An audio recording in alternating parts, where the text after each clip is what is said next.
और ये जैसे आप बता रहे हैं ना, ये स्टील स्लैग का, ये मैं 7 साल से कोशिश कर रहा हूं और अभी तक हमने 70-80 लाख टन यूज भी की। और ये इंडस्ट्री वाले भी बड़े होशियार हैं। ये जब स्टील स्लैग जो है ये देश में कहाँ इसका मार्किंग करके, एक जोशी करके ऑस्ट्रेलिया में साइंटिस्ट है, उन्होंने पूरी एयर स्ट्रिप इसमें बनाई, उनको वहां बहुत बड़ा अवार्ड मिला। और वो जोशी जी का मेरा अच्छा परिचय था। उनके मामा संघम में बहुत आरएसएस में प्रचारक थे, लक्ष्मणराव इनामदार। और मोदी जी उनको गुरु मानते हैं।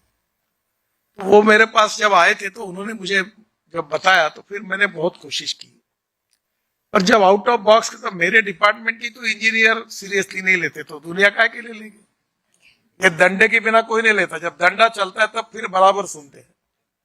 तब ये बात मैं कहते कहते थक गया। फिर अब नाम लेना नहीं चाहता, मैंने टाटा से लेकर जेएसडब्ल्यू सबको बुलाया। और ये बड़े बड़े सज्जन जिंदल थे उसमें, मेरे मित्र ही है वो। अरे नितिन जी, ये तो क्या हम फुकट में दे देंगे? It's a problem for us, फुकट में दे देंगे। फिर ये सबने मुझे फुकट में देने का वादा किया। और फिर मैंने सर्कुलर निकाला कि अब ये स्टील स्लैग का यूज रोड में अलाउ किया। तब उसने कहा अब आपको 400 रुपए टन चाहिए।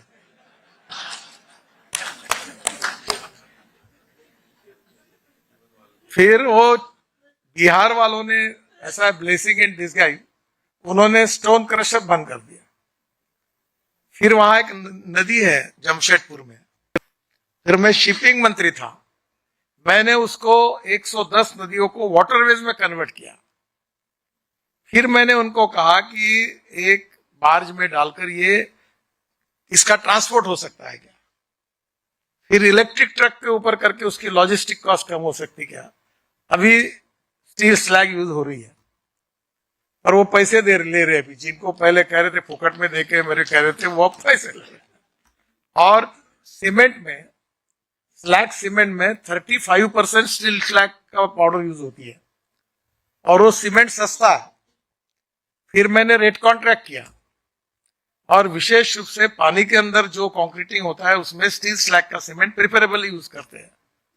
और ये जब मैंने कहा कि ज्यादा लोग इसको लेते नहीं, जब वर्ली बांद्रा सीलिंग प्रोजेक्ट हमने यूज किया, बनाया मैंने मुंबई में, तब मुझे पता चला कि ये स्टील स्लैग वाला सीमेंट उसके लिए उपयोगी है। उन्होंने उसके रेट बढ़ा दिए कार्टेल करके। तो कहीं ना कहीं ये होने ही वाला है, पर कहीं इसका यूज शुरू हो जाता है। तो अभी स्टील स्लैग काफी बड़े प्रमाण पे हुआ है। अब इसमें मैडम 2 प्रॉब्लम है जो आप सॉल्व कर सकती है कि जब बायोमास जो है, cotton straw, wheat straw, rice straw, इसको बगास बनाएंगे तो राइस स्ट्रॉ का बेल बनाना ये आसान टेक्नोलॉजी है। और कॉटन स्ट्रॉ का जो बेल बनाना है वो अभी भी सक्सेस नहीं हुए।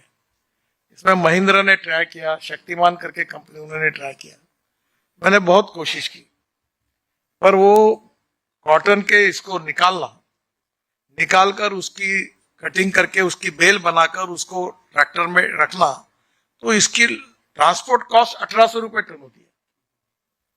और ये अगर फिर किसान को देंगे तो वो कॉस्ट इतनी ज्यादा होती है कि ये नहीं हो पाएगा। इसलिए 4 बातें जो होती है कि proven technology, economic viability, availability of raw material and marketability of the finish product, ये चारों बातें जब तक जुड़ेगी नहीं तब तक रिसर्च का कोई उपयोग नहीं होगा। तो हमारे कॉटन स्ट्रॉ का उपयोग करने के लिए आप दे सकते हैं, क्योंकि आपके पास वो रिसर्च है, आपकी ऑर्गेनाइजेशन है, कि कॉटन स्ट्रॉ को निकालकर उसकी भी बेल बनाना और ये लॉजिस्टिक कॉस्ट को कम करना। दूसरा प्रॉब्लम जो है, जो मेरे से रिलेटेड है, कि ट्रैक्टर में हम डीजल यूज कर रहे हैं। अब डीजल यूज करने में मेरा इलेक्ट्रिक ट्रैक्टर है, इलेक्ट्रिक ट्रैक्टर 60 HP का है, पर वो 1.5 घंटा ही चलता है। फिर उसको चार्जिंग करने के लिए मुझे करीब 12 घंटे लगते हैं। वो कहीं दूर जाना तो प्रॉब्लम है। फिर मैंने CNG का ट्रैक्टर बनाया, तो गांव में CNG का पंप नहीं। तो अभी मैंने सब एग्रीकल्चर इक्विपमेंट और कंस्ट्रक्शन इक्विपमेंट को बोलकर कहा है कि अभी इसके बाद तुम अल्टरनेटिव फ्यूल और बायोफ्यूल पे जाओ, नहीं तो मैं धीरे धीरे आपको इसके ऊपर हम और टैक्स लगा देंगे। तो डरे हुए हैं अभी। तो अभी ट्रैक्टर वालों ने, एग्रीकल्चर इक्विपमेंट वालों ने और कंस्ट्रक्शन इक्विपमेंट वालों ने हाइड्रोजन यूज किया, उन्होंने इलेक्ट्रिक यूज किया, बना इक्विपमेंट। और ट्रैक्टर वालों ने अभी मुझे ये प्रॉमिस किया है कि उन्होंने इलेक्ट्रिक का भी ट्रैक्टर तो बने हैं, अभी कुछ कंपनियों ने, हमारे अभी एग्रो विजन होती है एग्जीबिशन, उसमें उन्होंने लाया था, उन्होंने फ्लेक्स इंजन बनाया। तो फ्लेक्स इंजन का मतलब है कि सीएनजी प्लस इथेनॉल। और अब इसमें बीच में पूना में प्राज ने भी किया और अभी ARAI इसमें काम कर रही है, क्योंकि हमारे यहाँ प्रॉब्लम हुआ कि मैं इथेनॉल का बहुत प्रचार करता रहा, खूब लोगों ने फैक्ट्री डाली।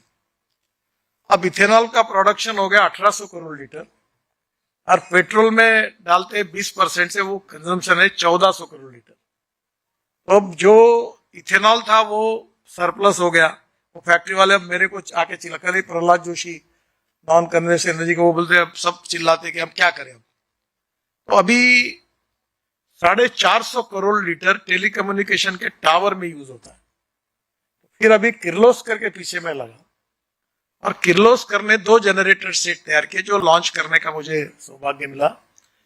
वन इज ऑन 100% इथेनॉल और सेकंड इज ऑन आइसोब्यूटेनॉल।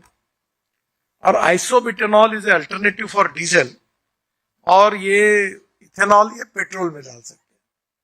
अभी मैं कंस्ट्रक्शन इक्विपमेंट वाले और एग्रीकल्चर इक्विपमेंट को मैंने कहा कि आप आइसोब्यूटेनॉल डीजल इंजन के बजाय आप आइसोब्यूटेनॉल यूज करो।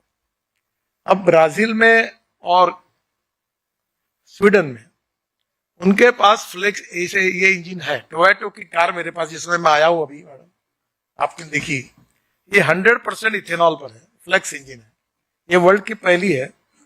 और इसमें पूरा इथेनॉल 100% यूज करने के बाद वो चलते चलते 60% बिजली तैयार करती है। तो एवरेज पेट्रोल की इसमें तुलना करें तो वो 25 रुपीज पे उसका भाव होता है। और इथेनॉल का तो आपको पता है कि अभी जल्दी हम लोग टोयोटो, हुंडई, टाटा, महिंद्रा सब ने अब ये फ्लेक्स इंजन की गाड़ी तैयार करके रखी है।